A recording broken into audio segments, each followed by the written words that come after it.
할렐루야. 아멘. 오늘 예배 참석하신 모든 여러분 환영합니다. 온라인으로 페이스북으로 지금 함께하고 계시는 모든 여러분들, 저는 지금 인터넷을 하고 있지 않기 때문에 몇 분이 참여하시는지 혹은 한 분도 참여 안 하실 수도 있겠죠. 그래도 축복합니다. 사랑하고 축복합니다.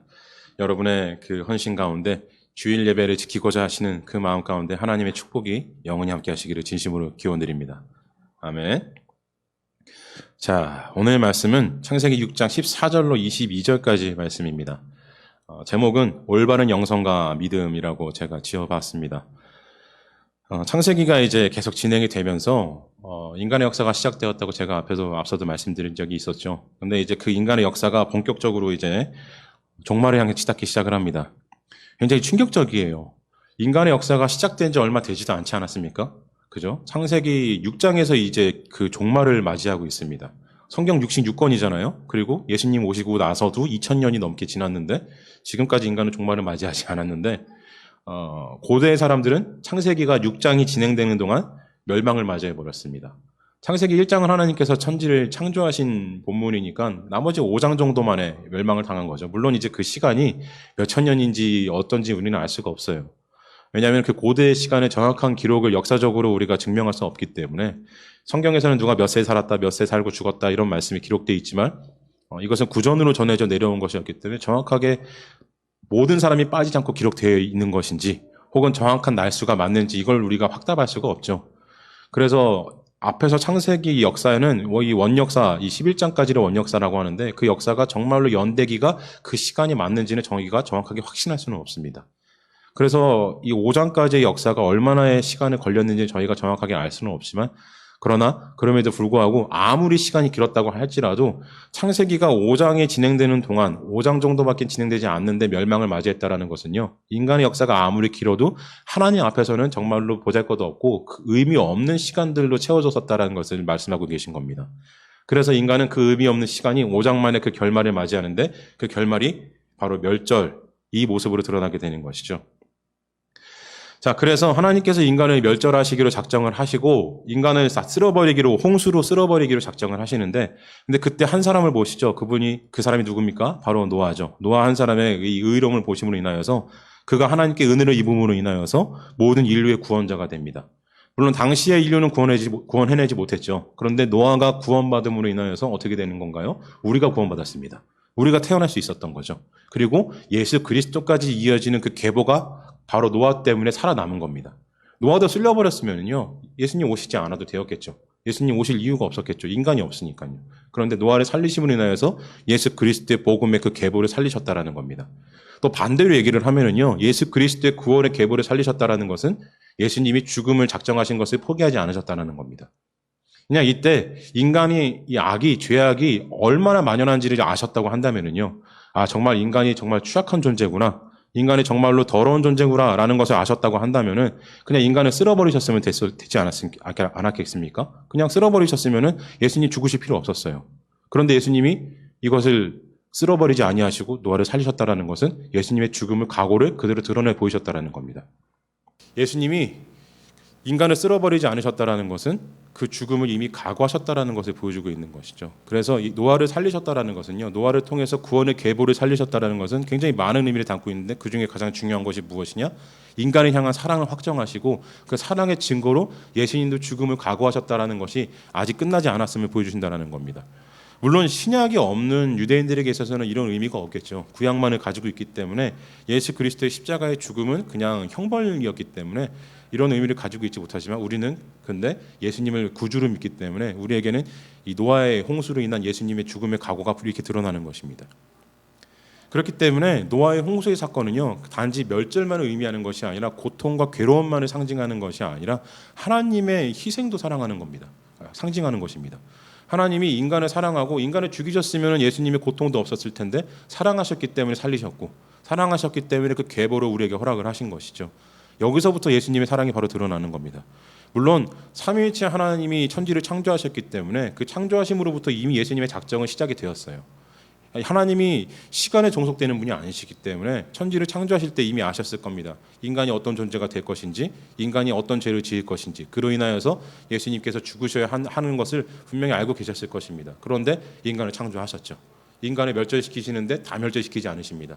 계속해서 이런 모습을 보여주시는 이유가 무엇이냐면요, 이미 창세 전부터 예수님은 우리를 향한 사랑을 확정을 하셨고 십자가에서 달려 죽으심으로 그 사랑을 증거하시기를 확정하셨다는 겁니다. 그런데 이 일에 대해서 성경 어디에서도 삼위일체 하나님께서 다투셨다라든가 나중에 삼위일체 하나님이 합의를 이루지 못하셨다 이런 얘기는 전혀 없죠. 어떻게 하십니까? 그냥 무조건 다 하나님은 일치하심으로, 예수님은 순종하심으로 기록이 되어 있습니다. 굉장한 일이죠. 오늘 우리가 이 홍수 사건을 볼 때 노아의 홍수 사건은요, 굉장히 조금 이 흡사한 기록이 많아요. 길가메시 서사시라 그래서 저기 메소포타미아 그 지역에 있는 중동 지방에 있는 그쪽 이 로마 그리스 그 문명의 시작점이 되는 그쪽 지방에 신화가 있습니다. 길가메시 서사시라고 있어요. 메소포타미아 서사시 문명 이 신화라는 것은 한 2000년 전부터, 기원 2000년 전이죠. 지금부터 2000년 전이 아니라 4000년 정도 전쯤 됩니다. 그때부터 기록이 시작되어서 남았다가 이 홍수에 대한 설화가 기원 한 1000년쯤에 삽입이 돼요. 그 전부터 있던 얘기긴 한데 그 얘기가 메소포타미아 이 길가메시 서사시에 포함이 되면서 홍수 이야기가 그때부터 등장을 하죠.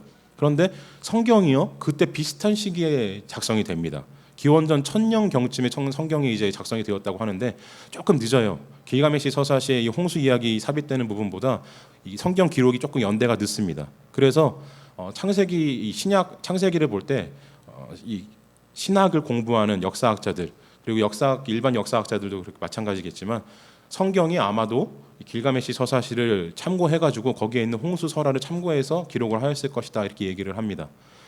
신빙성이 있는 이야기죠. 저도 고고학에 대해서는 거의 문맹 수준이기 때문에 제가 뭐라고 할 수 있는 일은 아니지만 그럼에도 성경 반대로 유대인 문명에 영향받을 가능성은 없나라는 생각도 들기는 하는데 어찌되었든 그것은 크게 문제가 되지 않고요. 이 홍수 설화는 나중에 이제 그리스 신화에도 들어갑니다. 그래서 그쪽 지방에 있는 이 유럽과 중동 지방에는 이 홍수 설화가 굉장히 비슷한 이야기들이 굉장히 많아요. 그래서 노아 홍수 이야기와 비슷한 얘기가 많은데, 근데 길가메시 서사시에 있는 홍수 이야기는요 굉장히 유사하고 흡사한데 조금 다릅니다. 어떻게 다르냐면은 길가메시 서사시에 나오는 신들은요, 거긴 신이 한 명이 아니에요. 물론 이 성경의 하나님도 한 분이 아니시죠. 복수로 기록이 돼요. 성경의 하나님도 창세기에서 천지를 창조하시는 하나님의 기록을 할 때 하나님 한 분으로 기록하지 않고 하나님들이라고 기록을 합니다. 그러니까 우리는 삼위일체 하나님이라고 이해를 하고 유대인들 구약 사람들은 이제 다른 의미로 이해를 하죠. 성령에 대해서 이제 이해를 하기 때문에. 근데 우리는 삼위일체 하나님을 고백을 하기 때문에 그렇게 이해를 합니다. 근데 어찌됐든 길가메시 서사시의 신들은요, 인간이 문명이 발전하는 것을 보고 그 문명에 질투를 합니다. 그 질투를 함으로 인하여서 인간이 시끄러워졌다. 이제는 이 인간을 가만둘 수가 없다. 그래서 이들을 죽여버리자, 멸절시키자. 질투하기 때문에 죽이려고 합니다. 그래서 홍수를 일으키는데 그 홍수를 일으키는데 신들끼리 회의를 하는데 이 협의를 이루지 못해요. 죽여야 된다, 아니어야 된다, 막 이렇게 서로 싸웁니다. 그래서 협의를 이루지 못한 가운데 반대파인 신 한 명이 내려가서 인간에게 방법을 알려줍니다. 어떤 왕자에게 알려줘요. 그래서 피할 방법을 알려줘서 배를 만들려고 합니다. 배를 만들어서 피하죠. 그리고 홍수가 시작이 됩니다. 시작이 되는데 비가 어찌나 많이 오는지 신들이 시작한 홍수인데 신들이 무서워서 개처럼 바닥에 엎드렸다 벽에 붙었다 이런 기록을 하고 있어요. 굉장히 인간적입니다. 신이 자기가 만든 홍수를 자기가 두려워해요. 그래서 숨습니다. 개처럼 벌벌 떨면서. 그리고 홍수가 끝나고 나서 남자 주인공이 왕자가 내려와서 배에서 내려서 제물을 바쳐가지고 신들에게 제사를 지냅니다. 그러니까 신들이 신나서 내려와요. 왜 내려오냐면은 홍수가 오는 동안은 인간들이 제물을 바치지 않아도 쫄쫄 굶고 있었기 때문에 인간이 제물을 바치니까 그걸 먹으려고 달려와가지고 허겁지겁 그걸 먹습니다. 그러다 그 중에 이제 좀 센 신이 하나 내려와가지고 인간이 살아있는 걸 보고 깜짝 놀래요. 인간이 어떻게 살아있지? 네, 그리고 깜짝 놀랍니다. 그리고 그 결국에는 왕자는 신이 돼요. 굉장히 조금 신화적이죠. 물론 성경도 믿지 않는 사람들 보기에는 신화적이긴 합니다만은. 근데 어찌되었든 그 이 모든 일들을 보면은 굉장히 비슷한데 다릅니다. 성경에서 하나님은요 질투 때문에 인간을 멸절하려고 하지 않으세요. 인간의 근원적인 죄를 바라보시죠. 죄 때문에 인간을 멸절하시고 질투를 하지 않으십니다. 그리고 제가 앞서도 말씀드렸듯이 죄 때문에 인간을 멸절하시지만 그 죄 가운데 무엇을 가지고 계십니까? 같이 희생을 품고 계신 거예요. 너희를 멸망시키면 내가 죽어야 하는데 나는 그 죽음을 각오하겠다. 그렇기 때문에 인간을 향한 하나님의 멸절의 명령은요 그냥 인간만 죽어버려 이것이 아니라 하나님 당신께서도 나도 죽겠습니다. 이 각오를 하신 거예요. 굉장히 고귀한 희생을 기록을 하고 있는 것이죠. 그리고 삼위일체 하나님이 앞서도 말씀드렸다시피 어디 한번 연합하지 못하신 모습을 보인 게 성경에 기록이 되어 있나요? 아니죠. 성자 하나님은 늘 순종하시고 성령 성자 하나님께서 보내주셨을 때 나는 가지 않겠다 그러셨습니까? 아니죠. 오셔가지고 지금까지 함께 하시잖아요. 성령 하나님께서 하늘 보좌를 버리시고 이 땅에 오셔가지고 삼위일체 하나님은요 일치되는 모습만을 보여주십니다. 그리고 인간의 재물이 없으면 하나님께서 굶으시나요? 아니요. 하나님은 인간의 재물이 필요로 하지 않으세요. 우리가 제사 안 드리면 어떻게, 찬양 안 드리면 어떻게 한다고 하셨습니까? 돌멩이로 찬양하게 하시겠다 하셨어요. 하나님은요 이 세상에 있는 모든 것들을 찬양을 받으실 수 있습니다. 왜? 그것들이 미생물인데 어떻게 이렇게 무생물인데 어떻게 이렇게 찬양을 받을 수 있냐 생각하실 수가 있는데 천지를 창조하신 분이시기 때문에 천지의 모든 것들을 통하여서 하나님은 찬양을 받을 수가 있습니다. 인간의 재물이 필요로 하시는 분이 아니시죠. 그리고 인간의 재물이 필요로 하지 아니하시는 그 하나님께서 어떻게 하십니까? 노아를 살리심으로 인간의 미래에 대해서 약속을 해주세요. 그런데 길가메시 서사시의 신들은 그런 것이 전혀 없습니다. 그냥 자기네들의 안락과 자기네들의 안위만을 위해서 활동하는 그런 신들일 뿐이죠. 자, 이 길가메시 서사시 얘기를 제가 드리는 이유가 무엇이냐면요, 그냥 얘기 안 해도 되는 거 아닌가 생각하실 수가 있는데, 이 길가메시 서사시는 성경과도 밀접한 연관이 있고 내용도 밀접하기는 합니다만은, 우리가 이제 창세기 이야기가 계속 진행이 되면은요, 뒤에 가면은 이 창세기 10장에서 니므롯이라고 하는 최초의 용사가 등장을 합니다. 니므롯이라고 하는 용사가 등장을 하는데, 이 사람이 왜 중요하냐면은 신학자 중에서는 이 니므롯을 길가메시라고 보는 사람도 있어요. 니므롯이 아마 그때 당시에 활동했던 것이 그 길가메시 서사시로 전환돼 가지고 이때까지 내려온 것이 아닐까 이렇게 얘기를 합니다. 근데 이 니므롯이 어떤 사람이냐면은요, 최초의 용사로서 세상의 첫 용사로서 용맹한 사람이었어요. 능력이 있는 힘이 있는 사람이었습니다. 강대한 왕국을 건설한 사람이었어요. 이 사람이 무엇을 했냐면은 바벨탑을 만들었습니다. 아, 참 굉장히 신기하죠? 오묘하죠? 물론 억지로 찌어 맞췄다고 생각할 수도 있어요. 그런데 제가 봤을 때는 참 신기한 것 같아요. 길가메시 서사시의 주인공일지도 모른다고 생각되어지는 이 니므롯이라는 사람이, 그 사람이 힘으로 무엇을 했습니까? 바벨탑을 건설을 했어요. 그리고 어떻게 됩니까? 길가메시 서사시의 길가메시는 왕자로 태어났다가 신이 됩니다. 어떤 이런 흐름이 좀 보이시나요? 그죠? 그리고 하나님의 사람 노아는 어땠습니까? 그냥 그런 거 없어요. 신이 되고 이런 거 없습니다. 뭐 합니까? 고조망태 돼가지고 빨가벗잖아요. 성경에 기록되어 있잖아요. 자, 이것이 보여주는 것이 무엇이냐면요, 길가메시 서사시에 기록되어 있는 이 이야기들은요 굉장히 상식적이지만 멋지고 그리고 화려하게 끝납니다. 상식적인 일인 것 같은데 상식적이지 않게 끝나요. 왜 상식적인데 상식적이지 않냐면요, 왕자가 신이 되었다? 다른 종교 제가 비하하려는 건 아니지만 이런 일이 좀 있잖아요. 고귀한 신분이 되었다. 이건 상식입니다. 그런데 비상식적인 건 뭡니까? 신들이 인간을 멸시하고 질투하고 죽이려고 한다는 거예요. 그런 신들을 모시고 있는 인간인데 신들과 대결하려고 하지 않습니다. 싸우려고 하지 않아요. 그리고 인간이었다가 신이 되었는데 그들과 대적하거나 이런 게 전혀 없습니다. 그냥 그들이 되고 싶어 할 뿐이에요. 그렇게 부족한 능력을 가지고 있는 신들인데 그들을 왜 섬길까요? 왜 섬기냐면은 이 인간보다는 조금 나은, 완전히 전지전능하진 않지만 인간이 다 죽었는지 살았는지도 파악하지 못하는 이 불완전한 신이지만, 그러나 인간보다 나은 능력이 있기 때문에 그들의 능력을 통하여서 내 삶에 조금의 안위를 더 얻을 수 있다라는 이런 심리가 있는 것이죠. 뭔가를 얻을 수 있다라는 심리감이 있기 때문에 그것을 통하여서 이 신을 섬기는 겁니다. 현대에 비슷한 일이 일어나요. 어떤 일이 일어납니까? 점집 간탄이잖아요. 그죠? 점집 가서 사람들이 뭐 합니까? 점쟁이한테 말하나요? 제가 무엇을 받고 싶습니다. 주세요. 이럽니까? 점쟁이 앞에 두고 기도하지 않잖아요. 그죠? 뭘 합니까? 내가 어디를 가지 말아야 할지, 무엇을 피해야 될지를 물어봐요. 어디를 가야지 성공할지, 누구를 만나야지 성공할지 이런 거 물어봅니다. 그러니까 결국엔 뭐냐면은요, 그 신이라고 얘기하는 점쟁이를 통해서 만나는 그 귀신을 통해서 무엇을 하냐면은요, 내가 무엇을 이루고 싶고 어떤 사람이 되고 싶고 이런 것을 말하는 것이 아니라 내 심리 내면 깊은 영혼 깊은 곳을 함께 나누고 그것을 함께 성장시키기를 원하는 것이 아니라 무엇을 원하냐면은 내 안위를 위하여서 무엇을 피해야 될지, 무엇을 얻어야 될지를 물어본다라는 겁니다. 그러니까 신적 존재가 전지전능하다고 믿지는 않는 거예요. 다만 내 앞길은 알고 있다, 이 정도만 인식을 하는 겁니다. 굉장히 비슷하죠. 세상 사람들은 상식적인 삶을 살아요. 그런데 비상식적인 결론을 가집니다. 물론 세상 사람들이 다 그런 건 아니에요. 싸잡아 비난하지 않는 건 아닙니다. 그런데 다만 인터넷에도 한번 그런 글을 본 적이 있는데, 반도체 공장을 새로 짓는데 그 공장 최첨단의 시설 아닙니까? 근데 그 공장을 지을 때 제일 처음에 뭐 하는 줄 아세요? 고사 지냅니다. 회사 대표들이 와서 고사 지내요. 돼지머리 갖다 놓고 절하면서 돈 꽂고 사고 안 나게 회사 부흥 발전하게 그런 고사를 지내요. 굉장하죠. 21세기에 이제는 화성까지 가느냐 마느냐 그런 얘기를 하고 있는 이 시대를 사는 우주 여행이 이제 정말로 눈앞에 있는, 그리고 이제 정말 과학이 발전해서 인공 기능, 인공 장기들과 인공 사이보그가 만들어질 수 있다라는 이 시대가 되었는데 귀신한테 절하고 귀신을 찾고 있습니다.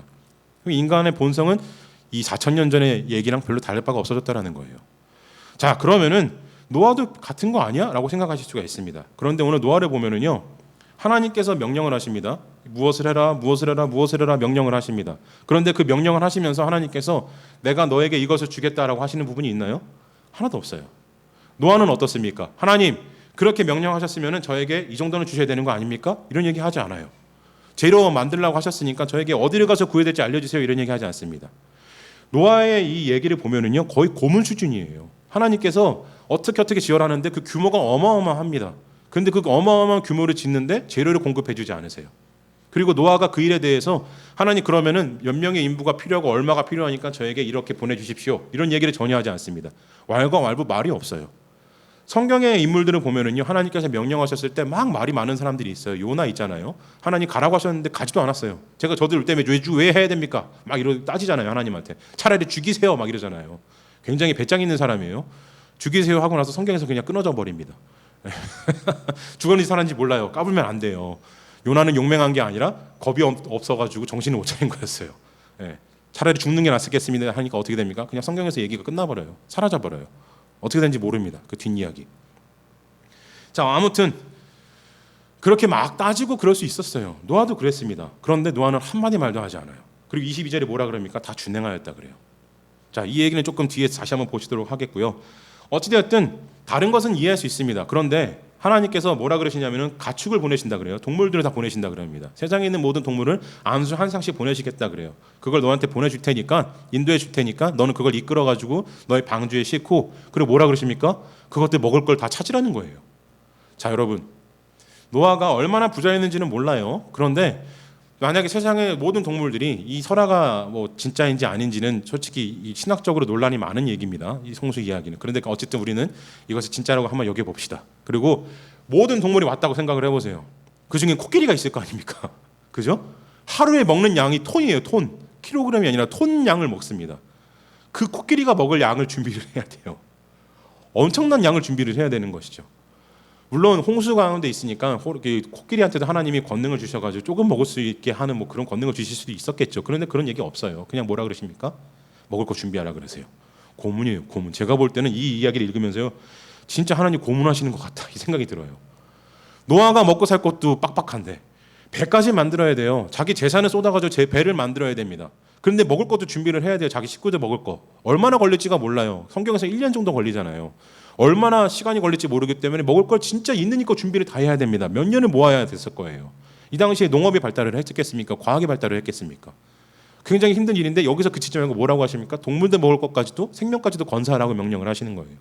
자, 그럼 여러분 이 상황을 보고 있으면은요, 하나님과 정말로 1대1로 대면을 하여서 뭐 얼굴을 마주본다는 의미는 아닙니다. 하나님의 음성을 듣고 하나님께 제가 말씀을 올릴 수 있는 상황에서 하나님이 이런 명령을 하셨다고 한다면은요, 저 같아도 두려운 가운데 하나님께 말씀을 드렸을 거예요. 와, 하나님, 제가 말씀을 지키고 싶은데요, 이거 너무 힘든 일인데 제가 어떻게 이거를 하겠습니까? 도울 손길을 좀 허락을 하시면 안 되겠습니까? 이런 얘기를 할 수 있잖아요. 그런데 그런 기록이 하나도 없어요. 물론 오래된 고대의 기록이기 때문에 그런 것이 빠질 수도 있었겠죠. 그런데 어찌됐든 하나님께서는 그런 기록을 삽입하는 것을 허락을 하지 않으셨습니다. 그런 기록을 찾아내는 것을 허락을 하지 않으셨어요. 그리고 어떻게 하십니까? 그냥 무조건 준행하였다라는 말만 기록을 하셨다는 것이죠. 이 말씀을 통해서 하나님이 우리에게 주시는 의미가 무엇이냐면요, 지혜가 무엇이냐면은 그냥 맹목적으로 하나님이 말씀하신 무조건 다 따라라. 목사가 말하면 하나님의 말씀에 대변하는 것이니까 다 무조건 맹신하고 따라라 이런 말씀을 하는 게 아닙니다. 하나님께서 여기서 말씀하시는 것은요, 신앙의 자세에 대해서 말씀하시는 겁니다. 올바른 믿음이 무엇인지에 대해서 우리에게 말씀을 주시는 것이에요.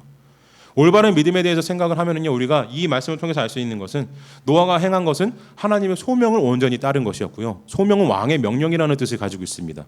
그래서 우리가 소명이라고 얘기를 하는 거예요. 사명과는 좀 구분을 해야 돼요. 근데 이 소명과 사명에 대해서는 제가 다음 주에 말씀을 드리도록 하고요. 이 소명에 대해서 잠깐 그래서 다음 주로 넘기기로 하고요. 잠깐 넘어가고, 두 번째로 중요한 것이 무엇이냐면은 소명을 지키는 가운데 우리의 영성을 지켜야 된다는 겁니다. 근데 우리의 영성이 과연 무엇이냐? 그렇다면 우리가 이때까지 생각했던 영성은 무엇이었습니까? 우리가 흔히 영성이라 영성가다, 영성이 뛰어난 사람이다 라고 얘기를 했을 때 어떤 생각을 떠올리십니까? 그러면은 번뜩 떠올리는 이미지가 방언 잘하는 사람, 기도 잘하는 사람, 찬양 잘하는 사람, 막 부흥사 같이 앞에 나가서 열정적으로 막 집회 인도하는 사람, 이런 거 떠올리실 거예요. 그죠? 예배 잘 참여하고 막 성경 말씀 많이 읽고 이런 분들을 떠올리시는 분들이 많을 겁니다. 근데 여러분, 이것은 영성이 아니에요. 이것은 영적인 활동이라고 할 수 있는 것이지 영성 자체가 될 수 없습니다. 그 영성이 무엇이냐면요, 이 국어사전에서는 신령한 이 습성이라 그래요. 신령한 이 이성 같은 그런 존재, 그런 것을 영성이라고 합니다. 그러니까 간단하게 말씀을 드리면은요, 신학적으로 우리 기독교적으로 얘기를 하면은 신령한 하나님의 마음을 닮아가는 것, 그것이 바로 영성이라고 할 수 있습니다.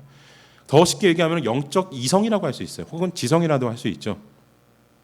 그래서 이 영적 이성이라는 것을 우리가 얻기 위해서는 무엇을 해야 되냐면요, 이성이라는 것을 한번 생각을 해봐야 돼요. 왜냐하면 영적 이성이니까요. 영성이라는 것이, 이성이라는 것은 인간에게만 주어진 고유의 것입니다. 생각하는 힘이죠. 인간만이 가지고 있어요. 이 이성 때문에 인간은 판단할 수 있고 옳고 그름을 세울 수 있고, 그리고 교육하고 교육받을 수 있습니다. 그래서 이성이라는 것은요, 물론 이 철학자들이나 여러 가지 사유가들에 의해서 여러 가지로 나눠지고 굉장히 분석도 많이 되고 정의도 다 각자 다르긴 합니다만은, 대략적인 이 공통적인 흐름을 보면은 이성이라는 것은 무엇이냐? 인간에게만 주어진 것이고 이것은 교육됩니다. 자, 여러분, 인도에서요, 이 숲에서 자란 소년 한 명이 발견되었어요. 어릴 때 무슨 사고로 인하여서 숲에 버려졌는데, 이 소년이 정말로 그 정글북이라는 책에 나오는 그 모글리가라는 주인공 있죠. 그 소년처럼 짐승들에게 키워진 거예요. 늑대들에게, 늑대손에 키워졌습니다. 아마 쌍둥이였을 거예요. 남자 여자 하나씩 쌍둥이였을 텐데, 이 소년들이 15년인가를 그렇게 살다가 발견이 된 거예요, 뒤늦게. 그래서 사람들이 이 문명 세계를 데리고 왔습니다. 그래서 언어를 교육시키려고 했고 인간의 문명을 교육시키려고 했어요. 얘들에게, 짐승처럼 살고 있는 애들에게 인간의 이성을 주입하려고 했던 것이죠. 근데 안 됐습니다. 예. 결국에는 그들 어떻게 됐나요? 죽었어요. 언어도 습득하지 못하고 말도 못하고 인간의 말을 못하고 결국엔 죽었습니다. 몇 년 안 돼서 10년을 못 채우고 죽었다 그러죠. 그 외에도 비슷한 사례들이 여러 가지 있어요. 그나마 조금 나이가 늦게 먹어가지고 한 5살, 6살 때 잃어버렸다가 찾은 애들은 짐승의 습성이 있기는 하지만 인간의 재교육화가 가능했습니다.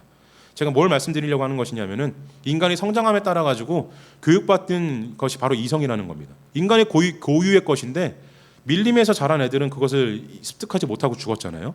그래서 인간은, 이성이라는 것은 인간에게 주어진 것이지만 교육되는 것입니다. 이것은 영성에 대입하는 것은 어렵지 않아요. 영적 이성이니까요. 그렇다면 무엇인가요? 영적 이성은요, 바로 교육받아야 된다는 겁니다. 교육해야 된다는 거예요. 쉽게 말하면 공부해야 된다는 겁니다. 근데 우리가 영성이라고 생각하는 뭐 찬양과 기도와 예배 잘 드리고 말씀 잘 읽는 거, 이런 것들은요, 영성이 아니라 이것은 영성을 깊게 할 수 있는 영적인 육적 활동이라고 할 수 있어요. 단어가 좀 이상한데 영적인 육적 활동이, 영성은 영적인 이성 활동이라고 한다면은요, 이 우리가 말씀을 읽고 성경을 읽고 책을 읽고, 그리고 책을 읽는 게 아니죠. 찬양을 하고 기도 드리고 열심히 교회 생활하고 예배 드리고, 이런 것들은요, 영적인 육적 활동입니다. 쉽게 말씀드리면은요, 우리가 하는 이 모든 행위들은 우리의 영적인 근육을 키우는 거예요. 사람이 운동을 해서 근육을 키우잖아요. 그럼 그 근육 가지고 어떻게 하냐면은 그 체력을 기본 바탕으로 해서 이성을 위해서 공부할 수 있는 기본 바탕을 이룹니다. 오랫동안 앉아서 장시간 공부할 수 있는 이 인내력과 집중력을 키울 수 있죠. 이 체력을 바탕으로. 체력이 약하면 공부도 못해요, 오랫동안. 그래서 공부하는 사람들 체력 키우려고 운동하잖아요. 사법고시 준비하는 사람들도 틈틈이 시간 내가지고 30분씩은 맨손 운동이라도 꼭 합니다. 체력 잃어버리면 끝장이기 때문에. 이제는 사법고시가 없어졌지만요. 자, 어찌됐든 그래서 그런 관점으로 보면은요, 영적인 육적 활동이라는 이 모든 활동들, 곧 예배와 기도와 찬양 같은 이런 모든 활동들은요, 바로 이 우리의 영적인 근육을 키우는 활동들입니다. 곧 우리의 영적인 힘을 키워주는 일이라고 할 수 있어요. 그런데 이것이 이성이 되지는 않아요. 근육을 키운 사람이 내가 운동 많이 했으니까 이제는 나는 이성적인 사람이 되었다라고 얘기를 하면 이건 뭐라 그러시겠습니까? 말이 안 되잖아요. 내 근육 봐, 이성이야, 이러지 않잖아요. 그죠? 근육을 이성이라고 생각하는 사람들이 있어요. 누구입니까? 깡패들이에요. 그들은 자기의 힘을 모든 것이라고 믿습니다. 그래서 힘을 키우잖아요. 왜 키웁니까? 다른 사람 힘으로 억누르기 위해서, 자기 힘을 과시하기 위해서. 이성 이런 거 필요 없어요. 자, 우리 이성적으로 생각을 해봅시다. 싸우지 말고 이성적으로 한번 얘기를 해봅시다. 그럼 어떻게 합니까? 주먹 날아가잖아요. 네, 칼 날아가잖아요. 그들의 이성이라는 것은 근육이에요. 그래서 우리가 영적인 근육 활동인, 영적인 육적 활동인 뭐 찬양이라든지 기도라든지 방언이라든지 예배를 잘 드리는 거 뭐 이런 것들을 우리가 영성이라고 생각을 하면은요 어떻게 되냐면은 영적인 힘은 강해진 게 분명히 맞아요. 그것은 영성을 깊게 해주고 힘을 주기 때문에. 그런데 그것을 영성이라고 생각하면은 그 힘을 부리기 시작을 합니다. 우리가 광화문에서 왜 이런 광기와 같은 난동들이 일어날 수 있느냐? 어떻게 믿음이 좋은 사람이라고 생각했던 사람들이 세월호 아이들을 보고 그렇게 조롱할 수가 있느냐? 어떻게 교회의 목사라는 사람이 그 세월호 사건을 보고 그렇게 조롱하고 비난하고 그런 얘기를 어떻게 할 수 있을까? 5천만 명이 있으니까 2천만 명 북한 사람들한테 달려가서 자살하자고 자살 특공대 하자는 얘기를 어떻게 목사가 할 수 있을까? 이런 얘기 어떻게 할 수 있겠습니까? 바로 여기에요. 영성이라는 것을 이 영적인 육적 활동과 구분을 못하기 때문에 자기의 힘이 영성이라고 믿는 겁니다. 그러니까 기도 잘하고 말씀 잘 전하고 말씀 잘 읽고 교회 활동 잘하는 이런 모든 활동들을 잘하는 사람들은 어떻게 생각하냐면은 야 내가 영성이 뛰어난 사람이구나. 나는 리더가 될 만한 자격이 충분해. 그래서 그들이 어떻게 됩니까? 깡패가 등장하는 겁니다. 현대에 와서 한국 교회가 왜 이렇게 깡패 목사들 천지가 되었습니까? 바로 이 때문이에요. 구분을 못하는 겁니다. 이성과 육신의 활동을 구분을 못하다 보니까 영성과 육적 활동을 구분 못하다 보니까 자기의 이 힘이 곧 영성이라고 생각을 하는 겁니다. 근데 그건 영성이 아니에요. 잘 생각을 해보십시오, 여러분. 우리가 찬양을 하고 기도를 할 때 누구를 위해서 합니까? 하나님 위해서 한다고 하잖아요. 그런데 그 모든 일 활동을 하고 나서 우리가 해소함을 얻는 것, 카타르시스라 그러죠. 그것을 만끽하는 사람은 누굽니까? 나예요. 납니다. 찬양하고 나서 눈물 흘리고 나서 내가 죄 사함 받았다라고 안심하는 거 누굽니까? 하나님이세요? 나잖아요. 우리가 찬양 드리고 예배 드리는 거 하나님께 드린다고 하지만 가장 큰 목적은 하나님께 드리는 것이지만 우리도 거기 안에서 우리의 안심과 안녕을 찾아요. 그렇기 때문에 우리가 예배 드리는 마음의 안녕을 얻는 겁니다.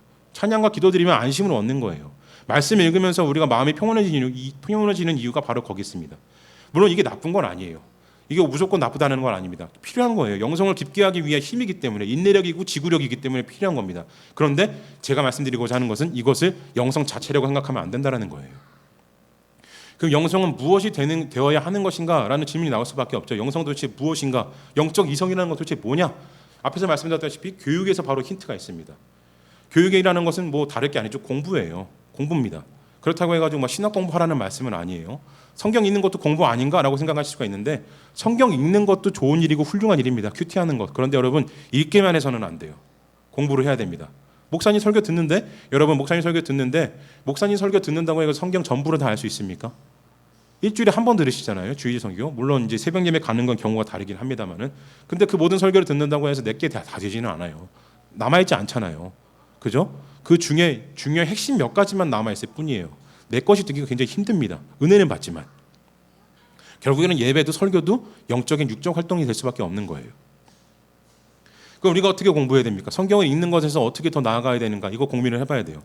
그냥 성경 읽기만 하면은요 어떻게 되냐면은 앞에서 우리가 이 레위기 말씀인가요? 민수기 말씀이죠. 거기서 이제 성전을 지을 때 조각목 얘기가 나와요. 조각목 얘기가 나오는데 이 조각목이라는 것이 원래는 진짜 조각조각 나무를 얘기하는 게 아니에요. 이게 아카시아 나무 종류의 하나의 단단한 나무를 의미하는 건데 이게 중국어로 번역되고 그것이 다시 한번 번역되면서 조각목이라는 단어를 그냥 차용해가지고 우리가 썼는데 조각목이 아니라 단단한 나무를 의미합니다.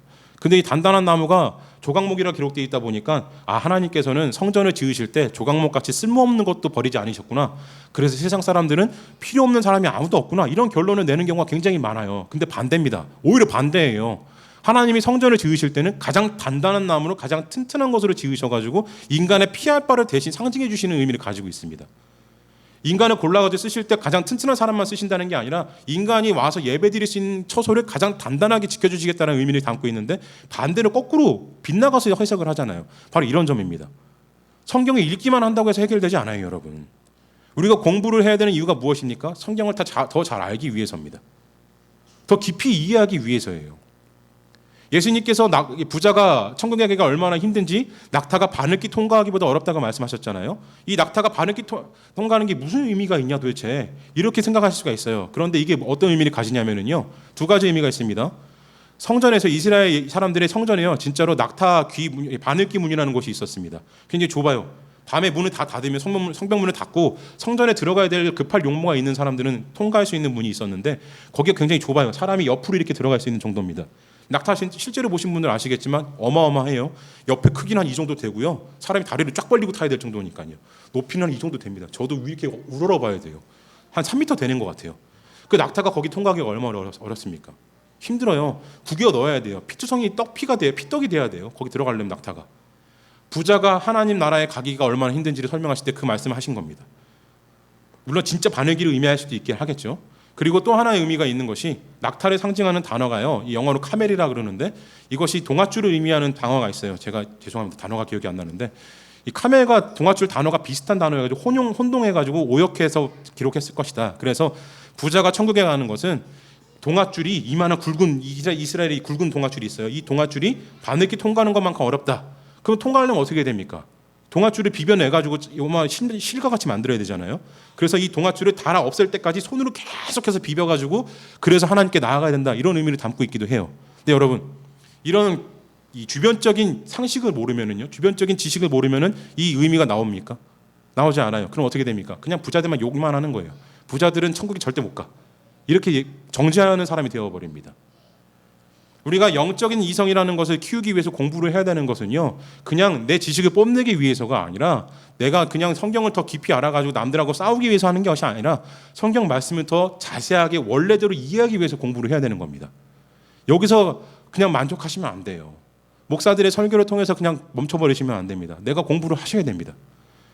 앞에서 말씀드렸잖아요. 내가 공부를 해서 얻는 것은요, 괴로워요. 고통입니다. 그런데 그렇기 때문에 바로 영성이 되는 거예요. 우리가 다른 하는 모든 행위들은 내 안심과 안녕을 찾는 일들이에요. 기도와 예배와 말씀이 있는 모든 행위들은 내 안심을 얻어주는 일들입니다. 그런데 공부는 그렇지가 않아요. 그냥 고통스러워요. 왜 해야 되는지 모르겠는 거예요. 내가 신학자가 아닌데 이걸 왜 봐야 돼? 내 목사가 아닌데 이걸 왜 내가 읽고 있어야 될까? 고통스럽잖아요. 그죠? 왜 있습니까? 하나님을 알기 위해서, 말씀의 진수를 깨닫기 위해서 공부를 시작을 하는 것이죠. 그렇기 때문에 이것이 바로 영성이 되는 겁니다.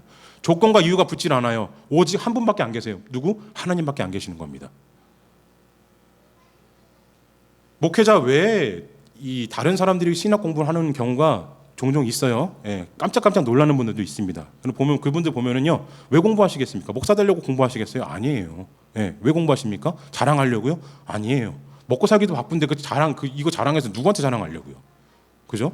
그냥 먹고 사는 거 공부 더 열심히 해가지고 그 공부할 시간에 내 공부 더 해가지고 사회적으로 진출하는 게 더 낫죠. 왜 공부하시겠습니까? 하나님을 찾으려고 하시는 거예요. 그게 바로 영성입니다. 조건과 이유가 붙지 아니하고 오직 하나님만을 바랄 때 바로 그것이 우리의 영성입니다. 그런데 우리는 이때까지 생각하는 것을 반대로 생각했던 것이에요. 내 안위와 내 안녕을 위해서 했던 모든 행위들이, 날 위해서 했던 행위들은 하나님의 이름으로 그것을 영성이라고 생각했던 것이죠.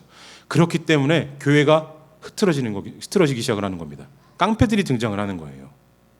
내 안위가 하나님의 안위라고 생각을 했기 때문에, 내 안위가 하나님만을 위한 것이라고 생각을 했기 때문에, 내가 말하는 것이, 내가 생각하는 것이 하나님이 생각하시는 것이다 라고 생각했기 때문에 깡패 목사들이, 깡패 대장들이 드러나는 겁니다.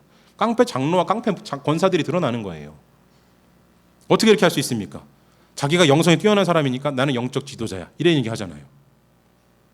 영적 지도자가 세상에 하나님 외에 누가 계십니까? 예수님 외에 누가 계세요? 교회의 리더는, 교회의 목사를 비롯한 모든 장로들을 비롯한 리더들은요, 교회의 모든 원로들은 앞서 있는 사람이 아니라 위에 있는 사람이 아니라 뒤에 있는 사람이에요. 혹은 앞서 있을 수도 있겠죠. 앞서 있을 때 뭐 해야 됩니까? 끌어당겨야 돼요. 죽을 힘을 다해서 교회와 모든 성도를 끌고 가야 됩니다. 십자가를 지고 가듯이 끌고 가야 돼요. 뒤에 있을 때 뭘 해야 됩니까? 밀어주고 뒤에서 달려오는 적들을 내 등으로 막아줘야 돼요. 이게 교회의 리더예요. 영적 지도자가 아니라, 명령하는 사람이 아니라. 명령하시는 분은 누구밖에 없으십니까? 하나님밖에 없으세요. 오늘 노아에게 말씀하셨잖아요. 하나님께서 명령하십니다. 노아는 어떻게 합니까? 지켜 행해요. 노아가 바랍니까? 하나님께 요구합니까? 자신의 안위를 위해서, 안녕을 위해서 하나님께 무엇을 요구합니까? 안 해요. 무엇을 합니까? 오직 준행하였을 뿐이에요. 오늘날 하나님이 우리에게 말씀하시는 게 바로 이겁니다. 우리가 올바른 신앙을 추구한다고 했을 때 정말로 그것이 올바른 신앙인지를 묻고 계시다라는 거예요. 하나님께서 성경에서 말씀하셨잖아요. 좋습니다. 제가 말씀드린 이런 모든 영성이 다 그냥 인간의 생각일 뿐이고 인간의 판단일 뿐이다. 성경에서는 그렇게 얘기 안 한다라고 칩시다. 좋습니다. 영성이라는 것을 다 없다고 쳐요. 그런 것은 존재하지 않는다고 생각을 해보십시오. 그럼 올바른 신앙은 무엇인가라고 우리가 다시 돌아가서 생각을 해보셔야 돼요. 올바른 신앙은 무엇입니까? 성경 말씀을 따르는 것이죠. 성경 말씀을 따르는데 구약의 말씀을 다 따를 수 있습니까? 만약 여러분 이게 우리가 그래야 된다고 한다면요, 지금 우리는 교회들에서 정말로 많은 사람들 때려 죽여야 돼요.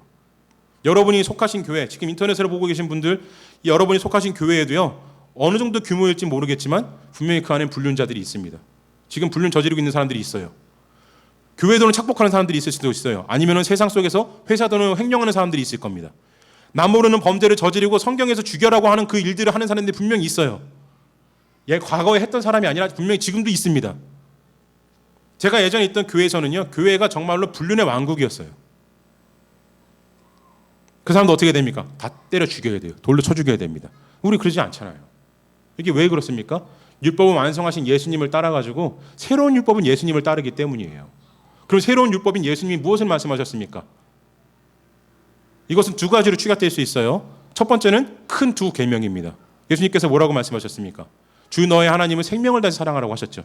둘째는 그와 같으니 뭐라고 하셨습니까? 너의 이웃을 너와 같이 사랑해라. 내 자신과 같이 사랑해라. 그리고 또 하나 더 있죠. 무엇입니까? 누가복음 9장 23절 말씀. 날마다 자기를 부인하고 십자가를 지고 나를 따라와라. 자, 그럼 여러분, 우리가 제가 말씀드렸던 모든 영적인 활동이라는 것들이, 영성이라는 것들이 다 없다고 칩시다. 그런 거 없다고 생각을 해요. 그럼 남는 것은 무엇밖에 없습니까? 이거예요. 나를 부인하고 십자가를 지고 하나님과 이웃을 사랑하는 것. 그렇다면 하나님 사랑은 무엇을 해야 됩니까? 하나님 사랑할 수 있는 거 어떻게 사랑하실 수가 있어요? 어떻게 사랑할 수 있습니까? 성경 말씀밖에 없어요. 찬양과 예배는 우리가 앞에서 말씀드렸다시피 내 만족을 추구하잖아요. 내 만족을 줍니다. 오로지 하나님만을 사랑할 수 있는 방법이 무엇입니까? 말씀밖에 없습니다. 말씀을 죽어라 파고드는 수밖에 없어요. 말씀에 맹신하라는 의미는 아니에요. 네. 말씀이 진리니까 여기 안에 다 담겨있다 이런 의미도 아닙니다. 진리는 맞지만 하나님은 담기는 부족해요. 그래서 일반 계신이 세상을 주신 것이에요. 그래서 우리는 말씀인 특별 계신 말씀을 보고 일반 계신 세상도 같이 봐야 됩니다. 두 공간 모두가 계시예요. 계시. 하나님 두 모두가 하나님을 나타내는 겁니다. 그래서 이웃 사랑하라고 하신 거예요. 그래서 첫 번째는 무엇을 해야 되나요? 나의 만족을 제거하고 나의 안녕을 제거하고 오로지 말씀만을 위해서 내 헌신을 드려야 된다는 겁니다. 두 번째는 무엇인가요? 이웃 사랑하는데 나를 드려야 된다는 거예요. 내가 동정심으로 내 만족을 위하여서 연예인들이 방송에 나가가지고 자랑하듯이 그렇게 하는 게 아니라 오른손이 한 일 왼손이 모르게 하듯이 이웃을 사랑해야 된다는 겁니다. 내 안녕과 내 만족을 모두 제거하고 오로지 하나님께만 집중하고 오로지 이웃에게만 집중할 수 있다고 한다면요, 그게 영성입니다. 그래서 예수님께서 말씀하신 거예요. 누가복음 9장 23절에서 나를 부인하라고. 내가 제거돼야 돼요. 내가 없어져야 됩니다. 내 만족도 없어져야 되고요. 내 안심도 없어지고 내 안녕도 없어져야 돼요. 인간인데 어떻게 그럴 수가 있냐 이렇게 말씀하실 수가 있어요. 물론 그렇기 때문에 우리가 예배 드리는 거예요. 그렇기 때문에 기도하라고 하셨고 그렇기 때문에 구하라고 하신 겁니다. 내 만족을 구하는 것도요, 올바른 신앙이에요. 그런데 그것 자체가 영성이 되지는 않는다는 겁니다. 내 신앙을 믿음을 기피하는 건 중요한 일이에요. 영성은 힘을 가질 수 있는 일은 중요한 일입니다. 그런데 그와 더불어서 발맞춰 갖는 게 무엇이냐면요, 오로지 하나님만을 생각하는 영성이 필요하다는 거예요. 오로지 하나님만을 생각하고 말씀에 목숨 건 사람이요, 어떻게 세월호 사건에 대해서 욕을 할 수가 있겠습니까? 어떻게 세월호 사건에 눈물 흘리는 학부형들을 두고 우리가 이제 그만하자라는 얘기를 할 수가 있겠어요? 어떻게 그들을 향해서 우상 숭배한다는 얘기를 할 수가 있겠습니까? 우는 자들과 함께 울라고 하셨으면요, 죽을 때까지 울어줘야죠. 그들의 눈물이 그칠 때까지 같이 울어줘야죠. 내 정치적 의견이 뭐가 되었든 내 생각이 무엇이 되었든 저는 다 때려치울 겁니다. 그리고 우는 자들과 함께 울 거예요. 그것이 정말 정치적으로 이용되었다고 할지라도요, 제가 정치적으로 이용된다고 할지라도 저는 울어줄 겁니다. 그들이 눈물을 그칠 때까지 저는 함께 울어줄 거예요. 여기 보이시죠? 붙여있는 거? 이거 자랑하려고 붙인 거 아니에요. 예. 이거 붙이는 거 뭐가 좋겠습니까? 저 옛날에 차에다가 스티커도 붙여놨었는데 지금은 이제 스티커를 구할 수가 없어가지고 못 붙이고 다니는데, 차를 바꾸고 나서 스티커 붙이니까 교회 가서 장로님 한 분이 오시더니 그거 띄라 그랬어요. 띄었을까요? 죽어도 안 띄었어요. 예. 우는 자들과 함께 울라고 하셨기 때문에 저는 울겠습니다. 그랬어요. 저희 집 대문에도 붙어 있었습니다. 어떤 일베놈인지 떼어갔어요. 네. 조금씩 뜯어가지고 안 들키게 조금씩 뜯어 결국엔 다 뜯었더라고요. 누군지 잡혔으면 가만뒀을 텐데. 어떻게 이렇습니까, 여러분? 어떻게 광화문에 모여가지고 그렇게 미친 광기를 부릴 수가 있습니까? 어떻게 목사가 그런 일들을 할 수가 있어요? 자기의 만족과 자기의 영적인 힘을, 영성과 오로지 하나님만을 생각하는 것과 구분을 못하기 때문이에요. 오로지 하나님만을 생각하면은요, 자기 의견을 늘 수가 없어요. 자기 힘을 개입시킬 수가 없습니다. 저라고 왜 이 은사가 없겠습니까? 저라고 왜 체험이 없겠어요? 그런데 저는요, 그런 것 가지고 누구를 억압하거나 명령하고 이런 적이 한 번도 없었습니다. 사역을 할 때 어떤 사람들이 청년들 같은 경우, 아이들 같은 경우에는요, 말씀을 계속해서 전해주면은요, 그 들어가는 것이 어른들하고 달라요. 말씀을 계속 전해주고 진심을 전해주면 애들이 순식간에 변하고 깊이 변합니다. 어른들하고 정말 달라요. 아이들이 정말 순수하기 때문에 더 잘 변합니다. 어릴수록 그게 더 잘 변해요. 더 믿음이 깊어져요. 청년들도 물론 잘 변하긴 하지만 근데 조금 힘들어요. 청년들은 나이 먹어 이제 생각이 머리가 굳어지다 보니까. 근데 어찌됐든 그 아이들이요 그렇게 믿음을 얻게 되면은요 어떻게 되냐면은 저를 맹신하기 시작을 합니다. 저에게 충성하듯이 해요. 제가 뭐 하자 그러면은 네 전사님 그러고 확 뛰어와요. 이렇게 하는 게 좋지 않을까? 그렇게 할게요. 이렇게 애들이 이렇게 변해버려요. 청년들도 그렇게 됩니다. 근데 제가 이걸 이용해가지고 누구를 이용해 먹은 적이 한 번도 없어요. 네, 한 번도 그런 적이 없습니다. 그렇게 대답을 하는 청년들을 붙잡고도 다시 한번 생각해봐. 정말로 네가 하고 싶은지, 정말 이게 맞는지. 그런데 어떻게 이런 목사들이 깡패 같은 목사들이 등장할 수 있습니까? 자기의 영성이요 하나님의 영성이라고 생각하기 때문이에요. 자기의 힘이 하나님의 힘이라고 생각하기 때문입니다. 사랑하는 성도 여러분, 영성에 대해서 얘기를 하는 것이 그리고 뭐 길가메시 사실 이런 얘기 해가지고 막 얘기하는 것이 필요 없어 보이실 수도 있어요. 그런데 이 얘기를 제가 드리는 이유는 이 얘기 안 드리고 그냥 은혜로운 얘기 드리는 게 더 좋죠. 그죠? 지지난주였나요? 제가 말씀드렸던 그런 것 같이 한국의 교회 문제 막 얘기를 하면서 그런 은혜로운 얘기를 하는 게 얼마나 좋습니까? 그런 것보다 이게 뭐 얼마나 재미없어요. 딱딱하고. 이 얘기 왜 드립니까? 성경을 깊이 알기 위해서. 하나님의 말씀의 진리를 파악하기 위해서 우리가 읽어 공부를 해야 된다는 거예요. 말씀을 읽어야 된다는 겁니다. 내 만족을 얻기 위해서가 아니라 오로지 하나님만을 생각해야 된다는 거예요. 그렇게 생각했을 때 이웃을 사랑하는 것이 하나님 사랑하는 것과 동일한 사람이 어떻게 코로나 사태를 앞두고 있는 이 일촉즉발의 이 위태한 사회에서 어떻게 대면 예배를 드리면서 사회에 위협이 된다고 얘기를 할 수 있겠습니까? 어떻게 이웃들이 울고 있는데 그 울고 있는 곳에 가서 눈물 그치라고 이 폐악을 부릴 수가 있겠습니까?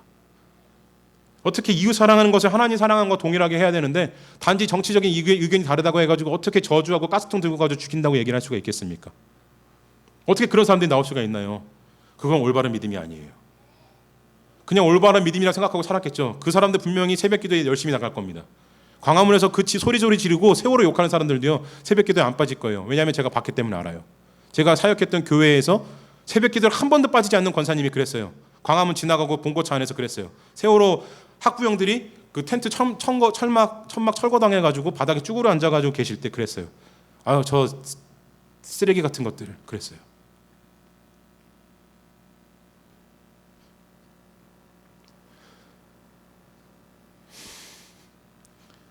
지금도 저는 정말 분하고 제가 그때 아무 말도 못했다는 게 너무 분해서 어떻게 그럴 수 있습니까? 어떻게 그렇게 비참한 말을 할 수가 있나요? 우리의 영성을 구분하지 못하기 때문이에요. 우리의 영성을 올바로 쌓지 않기 때문입니다. 우리의 만족을 하나님의 만족이라고 착각하고 살았기 때문이에요. 우리가 길거리에서 가장 많이 봤던 전도 프레카드 중에 하나가 무엇이냐면요, 예수천국 불신지옥입니다. 저는요 이것을 뭐라 그러냐면은 깡패라 그래요. 영적 깡패라 그럽니다. 나는 구원 받았으니까 너네는 지옥 갈 것들이야. 협박하는 거예요. 예수 안 믿으면 죽여버리겠다고 협박하는 겁니다. 요한복음 3장 17절에서 말씀하셨어요. 예수님께서 세상을 심판하러 온 것이 아니라 구원하러 왔다. 이 말씀하셨습니다. 3장 16절에서 뭐라 그러셨나요? 하나님이 세상을 이처럼 사랑하사 독생자를 주셨으니. 오늘 노아의 홍수에 통해서 하나님 무엇을 작정하셨습니까? 예수님의 죽음을 작정하셨어요. 세상을 미워하려고 심판하시는 것이 아니라 죽이려고 작정하신 것이 아니라 하나님이 십자가에서 세상을 멸절시키려고 오신 것이 아니라 어떻게 오셨습니까? 대신 죽으러 오신 거예요. 대신 죽기로 작정하신 겁니다. 홍수를 통해서 예수님의 죽음이 예정되어 있었는데 불구하고 예수님은 그 작정을 하신 거예요. 사랑하는 성도 여러분, 영성이라는 것이 바로 이런 겁니다. 나를 비우고 나를 버리고 하나님만을 생각하고 이웃만을 사랑하는 것. 예수님이 보여주셨잖아요. 노아가 보여주셨지 않습니까? 자기를 생각했으면 할 수 없는 일들이에요. 노아가 어떻게 이렇게 하나님께 칭찬받고 두 번째 창조의 주인공이 되고 어떻게 구원의 계보를 잇는 이 거룩한 족보에 올라갈 수가 있게 되었습니까? 바로 이 때문이에요. 자기를 버리고 자기를 포기하고 하나님만을 생각하는 삶을 살았기 때문에, 자기의 삶에서 묵묵하게 하나님의 말씀을 따랐기 때문에, 소명을 끝까지 지켰기 때문에 바로 이 일이 일어난 것입니다. 예수님도 똑같이 하셨어요. 당신께서 받으신 모든 사명을 이루신 것입니다. 모든 소명을 다 지키셔 행하셨어요. 다른 것을 원하시지도 아니하고 피하지도 아니하시고 다 감당하셨습니다. 자기를 버리시고 하나님의 뜻대로 다 십자가에서 죽으셨어요. 이때 기적이 일어납니다. 길가메시 서사시의 신들은요, 상식적으로 살았지만 비상식적인 결과로 아무것도 주지 않아요. 인간의 미래도 보장하지 않습니다. 인간의 이 복을 허락하지도 않아요. 구원도 약속하지 않습니다. 그런데 상식적인 세상 가운데서 아무런 도움도 주지 아니하는 하나님께서 너에게 모든 것을 다 행하라라고 명령만 하신 하나님께서 결국엔 무엇을 주셨습니까? 인류 전체를 구원하는 축복을 노아에게 허락을 하신 거예요. 노아의 뿌리로부터, 바로 노아로부터 하나님의 예수 그리스도의 족보가 완성되어서 모든 인류를 구원하게 된 것입니다.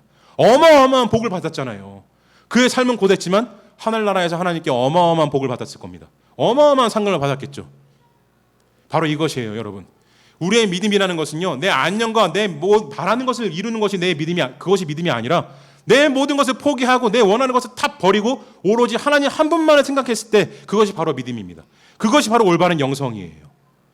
이것을 추구하지 아니하면은요, 우리는 영성이라고 말할 수가 없는 겁니다. 내 안녕과 내 안식이 들어있으면은 어떤 찬양도 예배도 그것은 영성이 될 수가 없는 거예요. 오로지 하나님 한 분만을 생각할 때 그것이 바로 그 활동이 바로 영성이 되는 겁니다. 그래서 사랑하는 성도 여러분, 이전과는 다른 모습을 발견하셔야 됩니다. 이전과는 다르게 생활하려고 하셔야 돼요. 우리가 이때까지 생각했던 모든 영성이라고 생각했던 모든 영적 활동들은요, 의심하셔야 됩니다. 내가 정말로 하나님만을 생각했나? 내 안위를 위해서 하나님 찾은 거 아니었나? 내 행위를 의심하셔야 됩니다. 내 믿음을 의심하셔야 돼요. 의심해야지 나락으로 떨어지라는 게 아닙니다. 그럼 무엇을 해야 될까요? 의심하고 발견하셨으면 회개하면 돼요. 좋으신 하나님은 꾸짖지 아니하시는 성령님께서는 어떻게 하십니까? 내가 돌이키는 그 순간 은혜를 주십니다. 그래서 어떻게 하세요? 내가 깊은 영성으로 들어갈 수 있는 그 능력을 우리에게 허락하실 것입니다. 그래서 사랑하는 성도 여러분, 한국교회가 망가지고 위태로워진 것은요, 다른 사람 탓이 아니에요. 누구의 탓도 아닙니다. 바로 우리들의 탓이에요. 우리가 그렇게 만들어 온 겁니다.